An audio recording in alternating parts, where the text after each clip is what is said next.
Halo semuanya. Selamat pagi, selamat siang, selamat malam, dan dimanapun kalian berada. Selamat datang di podcast Suara Kita. Ngobrol sesuka hati tergantung Suara kita. Gue Gardian. Dan aku Faluja. Kali ini kita bakal bahas sosok yang lagi sering lewat nih di FYP kalian. Tentu aja kita bakal bahas sosok Kang Deddy Mulyadi.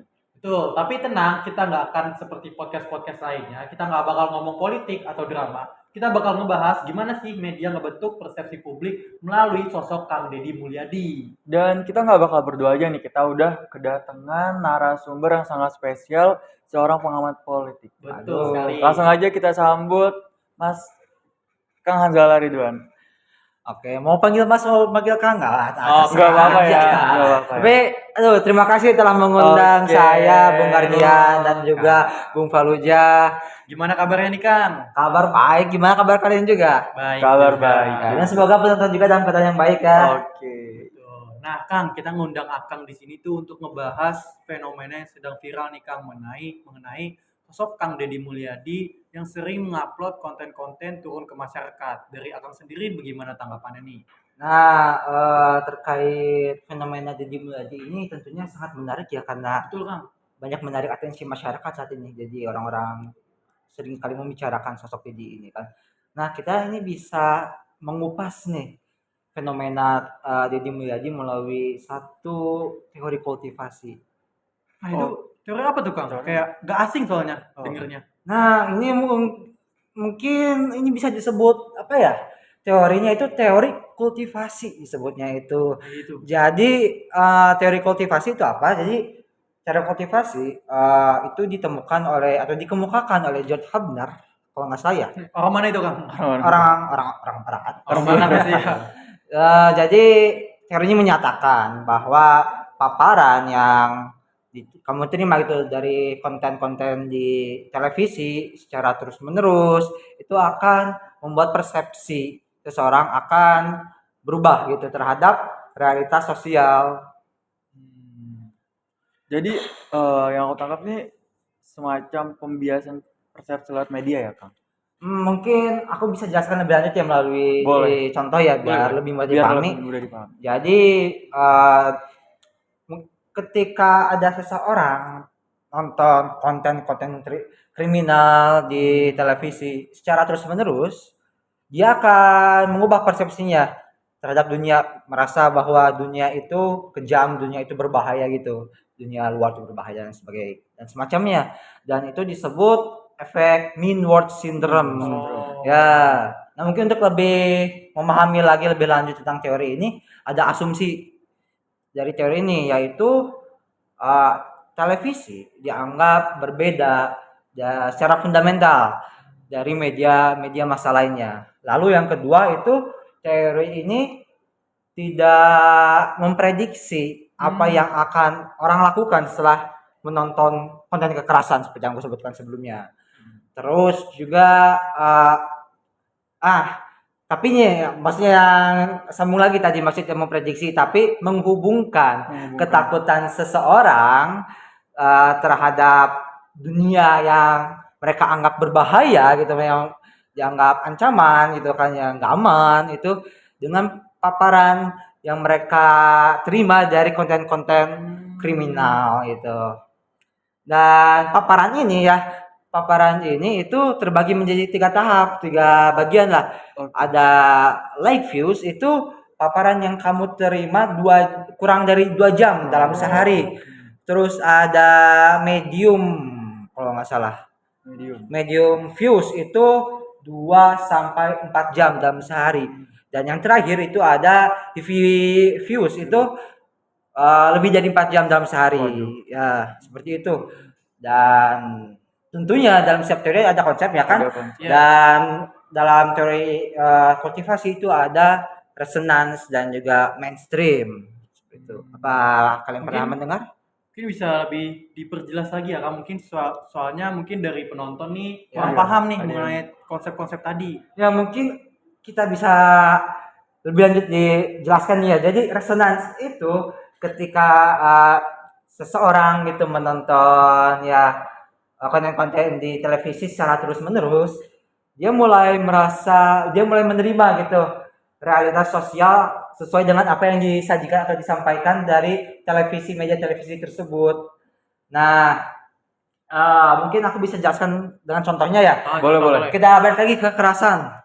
Jadi semisal nih Bung Guardian nonton seputar kriminal terus menerus gitu.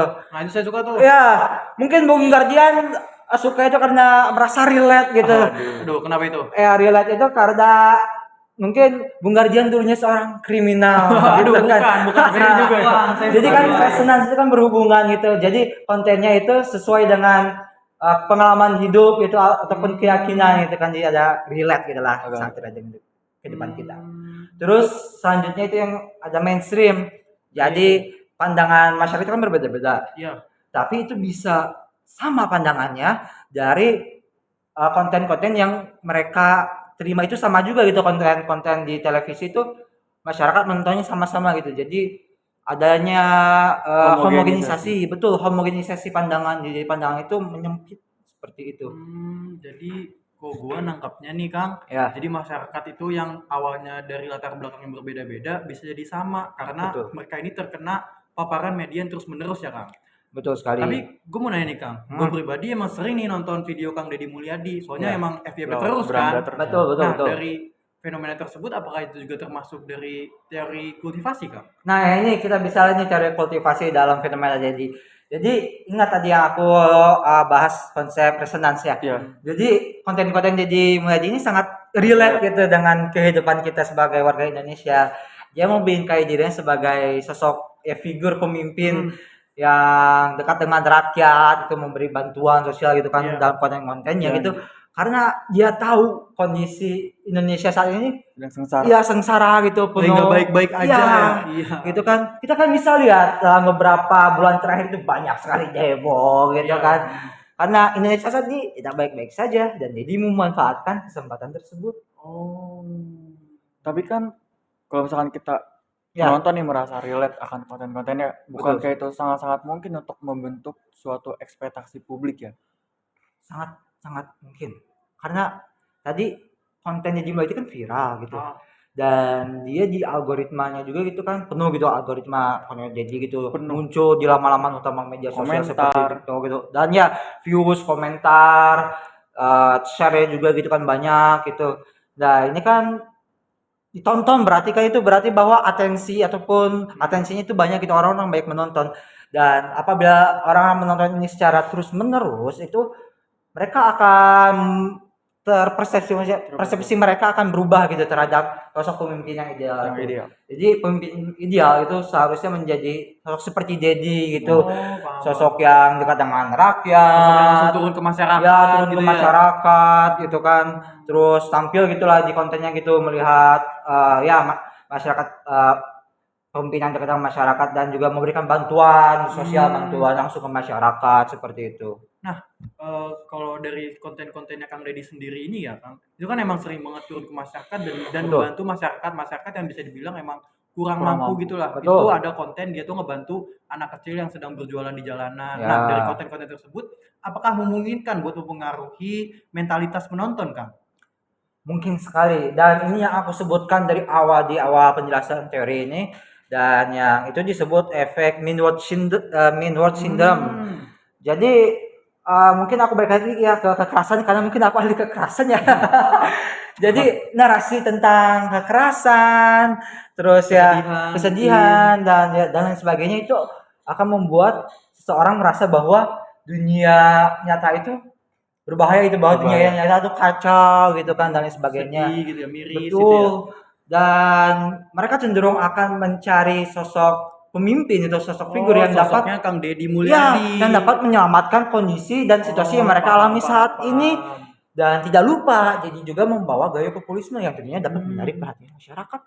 Jadi emang kalau dilihat dari konten-kontennya nih dia mencoba untuk one man show. Betul sekali, dalam kontennya selalu dia yang aktor utamanya lah seperti itu kan. Dan tadi aku sempat dengar gaya populisme. Betul ini sekali. Populisme yang kayak gimana maksudnya nih Kang? Nah, populisme itu ya mewakili rakyat ya maksudnya. Jadi kehendak rakyat. Jadi dalam konteks Deddy Mulyadi ini menjadi representasi dari rakyat itu Representasi sendiri. Ingatkan tadi yang aku bilang bahwa Indonesia sedang tidak baik-baik saja dan muncul sosok Dedi. Nah, orang-orang yang melihat Dedi itu sebagai penyelamat itu tentunya kan mereka akan jadi apa ya, setia gitu, jadi pendukungnya gitu, Jadi pendukung fans Dedi. garis keras gitu ya. Fans garis keras. Dan menurut aku ini berbahaya sebetulnya. Kenapa? Karena orang-orang yang dianggap apa ya, orang-orang yang berseberangan ataupun mengkritik kebijakan-kebijakan Dedi itu mereka akan dimusuhi gitu. Mereka akan dianggap sebagai bukan bagian dari rakyat, musuh Buzzer rakyat. mungkin Iya, buzzer gitu, budak oligarki. Nah, iya. Justru itu kan dipecah itu, masyarakat memecah gitu. Jadi timbul polarisasi di Iya. masyarakat. Padahal ingat kita itu kan masih masih satu Indonesia Iya, betul, gitu. Masa sih dipecah dengan hal yang kayak Dan begituan? kritik itu juga hal wajar ya. Ya wajar, ini kan negara demokrasi. Betul. Seperti itu. Nah, ini mulai menarik nih, yang awalnya kita ngomongin Kang Dedi ya, jadi ngebahas teori-teori nih. Kalau Ya. ngomongin teorinya nih, ada yang bisa dikritik nggak sih Kang mengenai teori kultivasi ini? Tentunya ada. Kita balik lagi. Jadi dalam teori kultivasi itu televisi itu jadi pembatas dari teori ini. Kenapa? Jadi teori ini dikembangkan saat munculnya televisi, booming lah itu televisi di zaman itu. Tapi kan zaman sekarang televisi udah nggak apa ya, sudah tidak relate tersaingi lah mungkin ya. gitu, karena mengingat perkembangan media komunikasi yang Iya. semakin cepat juga. Tentunya teori ini seharusnya tidak dibatasi oleh televisi saja, Televisi. seperti itu. Jadi emang bisa dibilang teori kultivasi ini agak jadul, dan kebanyakan dari kontennya Kang Dedi ini juga nggak muncul di TV juga kan, maksudnya Betul. dari HP, mungkin dari TikTok mungkin. Iya, bisa jadi. Betul sekali itu. Dan ingat, televisi itu terjadinya komunikasi satu arah. Satu arah. Oh, Jadi nggak bisa audiens, komen ya. iya, audiens itu kan tidak aktif. Jadi cuman yang menerima informasi seperti itu yang dikritik juga, seperti itu. Tapi kalau dalam konteks Deddy Mulyadi nih, Nah, ya. Betul. ada gak sih yang perlu dikritisinya? Oke, mungkin agar langsung aja kita ke kebijakan yang pernah yang dia buat ya, Oke. yang viral itu, kebijakan pengiriman remaja nakal Nah, ke barak. Barak. Ya. Mungkin barak gitu ya. Iya. Dan Viral banget itu. viral banget, dan orang-orang menerimanya. Menerimanya. Kenapa gitu? Karena mereka itu relate itu dengan mereka itu, ingat kan ya gaya pendidikan militer yang keras itu kan, wah cocok itu untuk mendidik anak. Mampu Karena mendisiplinkan. ya dulu juga kan orang-orang zaman tua dulu mendidik anaknya dengan keras itu. Betul. Dan orang menganggap itu efektif itu. Efektif. Tapi kan zaman sekarang beda Berbeda. itu situasi kondisinya gitu kan. Dan selain itu juga kenakalan remaja ini kan faktornya dari Ada banyak banyak. hal gitu, bukan hanya pada diri anaknya, bisa jadi dari Lingkungan. keluarganya yang toksik. Itu kan yang perlu diperbaikinya, lingkungan Iya, keluarganya, betul. bukan si anaknya kan. Dan ini yang aku kritisi. Jadi pengiriman anak ke barak ini dijadikan solusi untuk keseluruhan masalah kenakalan remaja, padahal kan nggak sesimpel itu gitu dia. Penyelesaiannya, jadi nggak bisa diselesaikan hanya dengan satu solusi gitu. Jadi aku melihat ada dalam gaya populisme yang dibawa ini adanya simplifikasi isu, Isu sosial. jadi isu ya, jadi menganggap isu ini bisa diselesaikan mudah gitulah, dengan satu solusi bisa menyelesaikan semua masalah. Jadi dari masyarakat juga yang sering nonton Kang Deddy Mulyadi, Ya. yang dia tuh udah kebentuk lah istilahnya, masyarakat ini kayak sosok Deddy Mulyadi itu ya yang benar gitu, pemimpin yang benar. Jadi semisal Kang Deddy membuat kebijakan yang bisa dibilang perlu dikritisi, masyarakat ya anggap itu benar-benar aja ya Kang. Ya, Dari obrolan ini sih bahwa gak cuma soal hiburan yang ada di media ya, betul. tapi juga soal pembentukan realitas sosial ternyata. Dan ngomongin fenomena Kang Deddy ini sebenarnya emang agak menarik, soalnya kita berasa kayak dejavu ya, kayak pernah Waduh, ngalamin fenomena apa ini. itu? Dari gue masih kecil kayak pernah ngalamin lah fenomena kayak gini nih. Oh iya, kayaknya pernah ada gitu sosok Iya, yang Kang, mirip-mirip agak- seperti Jadi ini. Agak-agak Tapi siapa ya? dejavu. Waduh, Tahu gak ya? jadi panjang kalau dibahas. Oh lagi. iya. Daripada Oke. panjang lebar ya, kita cukupkan aja Kita jawab pembahasan aja, jadi. hari ini sudah cukup. Tapi mungkin aku ada satu Mengedukasi. pesan nih. Oh, untuk boleh, para boleh, penonton. Ya, para penonton, ingat untuk bijak dalam memilih media. Karena ingat sekali, jangan melihat media hanya dari satu media aja, Betul. tapi lihat juga dari berbagai media agar kita mendapatkan berbagai sudut pandang. Dengan berbagai sudut pandang, maka kalian bisa mengambil gitu satu kesimpulan untuk menyikapi fenomena Deddy Mulyadi ini gitu. Jadi kalian tidak akan tergerus opininya oleh konten-konten yang ada di media seperti itu. Oke. Oke. Terima kasih Kang Kang Hanzala. Hanzala sudah Iya. mau datang ke podcast suara Aduh, kita. ya. Nih. Banyak kita belajar barulah, pengalaman baru Pengalaman seperti baru itu. dan ilmu baru ya. Ya. Oke. Ilmu baru lah, dan pembahasannya itu daging banget lah ya. Aduh, iya. Dan untuk Senang penonton, sekali. jangan lupa untuk tetap terus tonton podcast suara kita. Ingat, ngobrol sesuka hati tergantung suara kita. Bye bye. Dah. Ya.